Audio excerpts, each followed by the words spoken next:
지금 청문회 국회에서 계속 진행되고 있잖아요. 네. 보셨습니까? 1, 2차 두 차례 지난주, 지지난주 두 차례 청문회가 열렸는데 첫 번째 있었던 입법 청문회처럼 그렇게 뜨거운 건 아닌 것 같아요. 그런데 제가 보기에는 결정적으로는 삼부토건이 주요한 핵심 이슈로 등장을 했는데 1, 2차 청문회 좀 보시고 어떤 관전평 하실까요? 물론 뭐 평가 언론의 평가는 보면 그러니까 약간 갈수록 조금 시들해지는 거 아니냐. 1차 네. 평가 사실 특히 2차 평가에는 대부분의 증인들이 또 안 나왔고 그러다 보니까 있었는데 그래도 어쨌든 최재형 목사라든지 이분들이 나와서 좀 그동안 우리가 언론에 알려졌던 얘기들은 했어요. 네. 그런 면에서 본다 그러면 물론 그 이제 청문회 그 다음에는 뭐 국정조사 아니면 모든 것도 하겠지만 저는 그래도 국민들한테 이렇게 날것으로 보여주는 데는 뭐 조금씩 의미는 있다고 보고 있습니다. 네.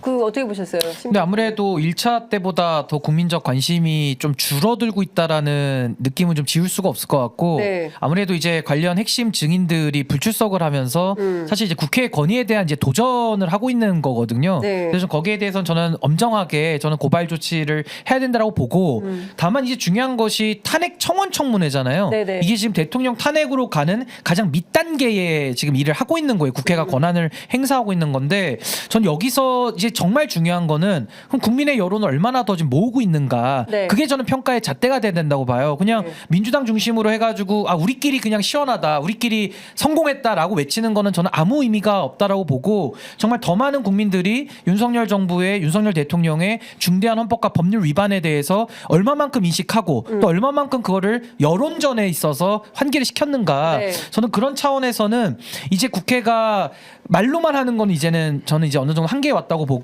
이제는 뭐 국정조사 내지는 특검을 무조건 관철시키는데 네. 저는 모든 당력 내지는 국민의 여론을 정말 집중해야 된다. 네. 그래서 이번에도 그 최혜병 특검법에 대해서 부결되면서 재의결했을 때 국민의힘에서 이탈표가 나왔잖아요. 네, 네 표 저는 나왔죠. 그 이탈표의 흐름을 네. 조금 더 가속화시키는데 온 힘을 다 모아야 되고 네. 이제는 총구의 포구를 윤석열 대통령과 김건희 여사에게만 겨누는 거는 이제 무의미하다. 네. 이제는 국민의 힘으로 그 포구를 돌려서 집중 사격을 해야 된다. 해야 된다. 저 그렇게 생각합니다.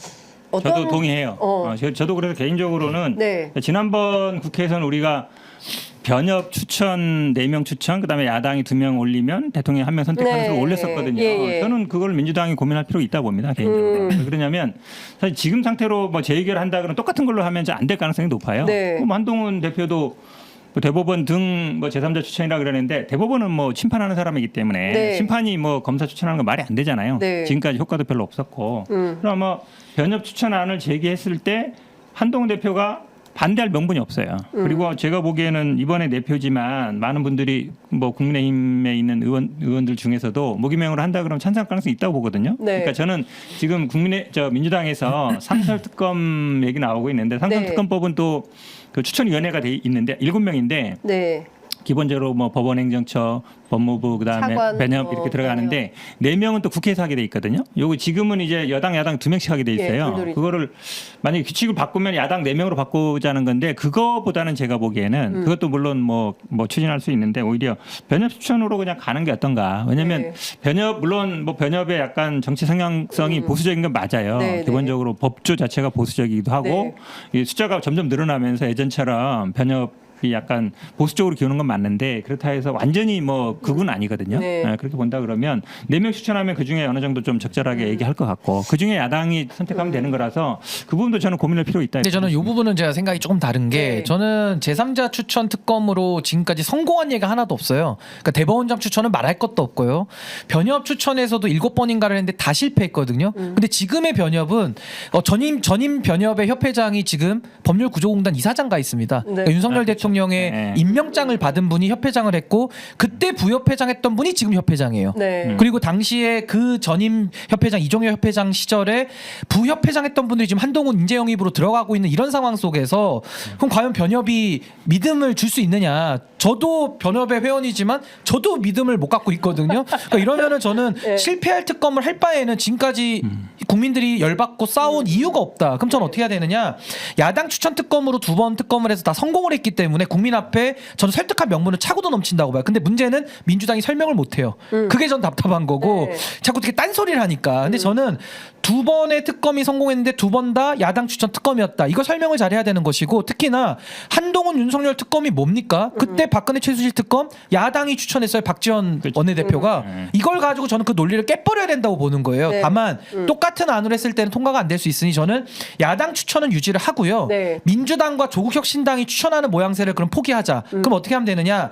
야당 추천 협의체. 그러니까 야당이 특검을 민주당이 지명한다 그러면 또 자꾸 이상한 소리를 네, 하니까 네. 야당이 협의체를 만드는 거예요. 네. 그 협의체에서 그럼 전 추천하는 형식을 가면 좋겠다. 아. 그럼 야당으로 들어오는데 그러니까 범야당이 다 범야권 지금 뭐 7당으로 보나 6당으로 보느냐의 논란은 있는데 안 들어오면 그건 야당 아닌 거예요. 그 자유에 맡기고 네. 야당 저는 추천 협의체를 만들어서 네. 거기서 저는 2명씩 다 추천을 하고 네. 콘클라베 방식으로 토론을 통해 가지고 지원나가면 되거든요. 그렇게 해서 저는 야당이 추천을 하는 네. 이런 형태로 저는 가면 오히려 더 민주당이 추천한다라는 그런 인식을 좀 불식시킬 수 있기 때문에 전 야당 추천을 포기하는 거는 전 말도 안 된다 이렇게 봅니다. 네. 그러니까 포기하는 건 아니고요. 네. 왜냐면 이게 이제 저도 이제 그건 알아요. 이제 변협 자체가 완전히 사실은 기울어져 있어요. 보수적이고 그건 맞아요. 알거든요. 지난번에 예. 뭐 무슨 그 약간 보수 단체 가서도 그런 얘기도 했던 문제가 되고는 있는데, 근데 사실은 야당 추천이라고 했을 때 야당 협의회를 만드는 방법도 있을 수 있는데 기본적으로 국회라는 건 교섭단체냐 아니면 이렇게 위주로 가요. 그럼 야당이 지금 뭐 한석인 분들도 많잖아요. 그분들한테 그러면 뭐 동등한 권한을 주느냐 이런 문제도 생기거든요. 그래서 물론 난 두 가지는 다 고민할 필요가 있다고 보는데, 예를 들어서 뭐 변협이 추천할 때 약간 그거를 변협에도 추천위가 있거든요. 추천위 구성할 때 뭐 어떤 식의 규정을 둔다든지. 네. 왜냐하면 거기에도 보면은 대부분 말씀처럼 변협 임원진이나 이런 사람들이 관여하게 돼 있기 때문에 저도 사실은 보수적으로 기울고 있어서 과연 신뢰할 수 있느냐는 문제는 있는데, 그렇다고 해서 대법원 추천하는 건 절대 아닌 것 같고 지금 근데 지금 야당 추천으로 2번 했잖아요. 네. 2번 했는데 지금 어찌 보면 물론 이번에 이탈표가 나오긴 했지만 결국은 또 제가 보기에 그 다음에도 장담 못 하거든요. 예. 그렇죠. 근데 저는 좀 이런 생각이 좀 들어요. 일단 감동이 별로 없어요. 그러니까 그 지리한 법리만 얘기를 하고 있어요. 그러니까 이게 뭐냐면 정치가 국민들의 마음을 움직여야 되거든요. 그래서 사실 이게 신 변호사님 굉장히 중요한 포인트 말씀하신, 민주당이 설명을 잘해야 된다. 그러니까 야권이 설명을 잘해야 된다. 이게 설명이 뭐냐면 그냥 뭐 A는 이렇고요, B는 이렇고 이게 아니라 감동이 있어야 되거든요. 왜 이거를 해야 되느냐. 그렇게 수많은 사람들이 문제 제기를 하고 거리 집회도 하고 했지만 이게 막 집약된 힘으로 모이지 않는 것은 저는 감동 실종이라고. 아니 저는요, 제가 이거는 실제로 듣고 제가 놀란 거니까 말씀드리면 네, 네. 제가 실명은 얘기 안 할게요. 근데 네. 민주당의 모 의원이 네. 방송 토론에 나와가지고 상대방 국힘 패널이 얘기합니다. 아 제3자가 해야 된다고 얘기를 해요. 다 궤변이죠. 그럼 그거를 즉석에서 깨버려야 되는데 막 이런 얘기를 해요. 박정훈 대령 같은 사람이 특검팀에 들어갔으면 좋겠다는 얘기를 해요. 네? 그게 말이 안 되잖아요. 근데 네. 그런 얘기를 하면서 뭐 이제 소신 있는 검사가 들어가야 된다 아마 이런 표현을 그렇게 한 것 같은데, 그러니까 상대방이 국민의힘 패널이 나와가지고 뭔 소리 하시냐고 바로 반박을 하더라고요. 그러니까 네. 저는 참 답답한 게 여론전을 잘 할 수 있잖아요. 그러니까 네. 민주당이 의석도 많고 그렇죠. 마이크도 다 잡고 있기 때문에 뭐 저처럼 무소속이거나 뭐 비교섭 단체나 이런 데는 발언권조차도 없잖아요. 그렇지만 민주당은 모든 프로에 다 나가고 또 국회에서도 원하면 다 할 수 있기 때문에 왜 이거 야당 추천에 대한 국민적 당위성 제가 봤을 때 차고도 넘치거든요. 근데 이거를 왜 설명을 못 하느냐. 국민적 여론을 감동 있게 설득을 해야 되잖아요. 그렇죠. 이 노력이 저는 너무 소위 말 딸린다. 네.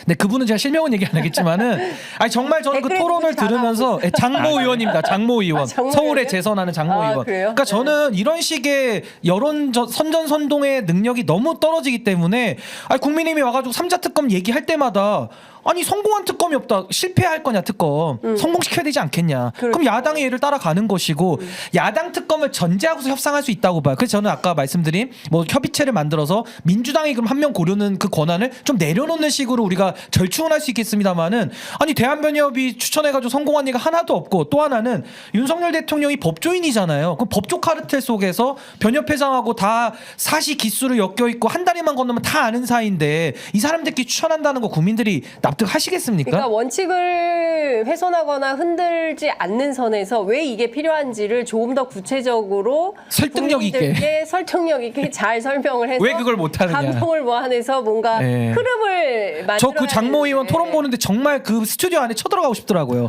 나오라고 나와서 좀 마이크 좀 내리고 아니 그래서 대신 내가 박정훈 들어가겠다? 대령을 수사팀에 들어야 된다는 얘기를 왜 합니까? 그 말도 안 되는 얘기고. 근데 이게 어찌 보면 약간 이제 답답하죠. 딜레마적인 상황이긴 한데 물론 네. 다 알아요. 그러니까 사실은 뭐 변협 추천이 제대로 된 적 없고 뭐 특검 대부분 보면은 이게 윤석열 대통령이 수사 대상이기 때문에 정부 여당이 관여하는 건 말이 안 되거든요. 기본적으로 말이 안 되는 거라서 국회에서 한다 그러면 당연히 야당이 할 수밖에 없어요. 네. 근데 이걸 그러면 어떻게 돌파할 거냐 정치적인 문제인데 저는 물론 이제 말씀처럼 뭐 변협이 추천한다고 해서 장담 못하는 건 알아요. 근데 사실은 뭔가를 하긴 해야 되거든요. 근데 한동훈 대표도 지금 특검법에 제3자 특검법에서 약간 발을 빼고 있단 말이에요. 발을 빼서 약간 뭐 당내에서 논의해 보겠다 안 한다는 얘기잖아요. 네. 뭐 최고위원도 장동영 최고위원가 나와서 뭐 이제는 뭐 끝난 일이다 이렇게 얘기하는 건 안 한다는 얘기이기 때문에 네. 그러면 사실은 우리가 뭔가 던질 필요는 있어요. 그러니까 똑같은 거를 얘기했을 때는 국민의힘이나 이 사람들이 아이고 뭐 어차피 똑같은 거니까 반대한다 이렇게 나올 수 있어서 네. 그러니까 뭐 결국 정치라는 거는 100을 얻으면 좋지만 안 될 때는 협상 타협이거든요. 그러니까 물론 그러니까 상설특검법이 지금까지 된 적이 없어요. 제대로 네. 한 적이 없어서 딱 한 번 있죠. 딱 한 한 번인데 번 실패했죠. 그것도 있는데 실패했죠. 네. 예. 상설특검법으로 개정해서 하는 거는 또 논란이 생길 수 있어요. 국회 규칙을 개정하면 결국 그거를 2대2로 추천하게 되는데 그거를 4명을 만약에 야당이 추천한다 그러면 요거는 이제 다른 거 할 때도 계속 적용되는 거거든요. 근데 지금 상황은 대통령과 직접 관련된 거기 때문에 네. 여당이 관여 안 한다는 건 맞아요. 근데 사실 그렇지 않은 사건들도 있거든요. 네. 그런 부분이 있어서 물론 선택의 여지는 있는데 그러니까 어쨌든 한동훈 대표가 얘기하는 게 있기 때문에 어쨌든 그래도 한동훈 대표도 자기가 한 말을 100% 거절하지 못할 거란 말이에요.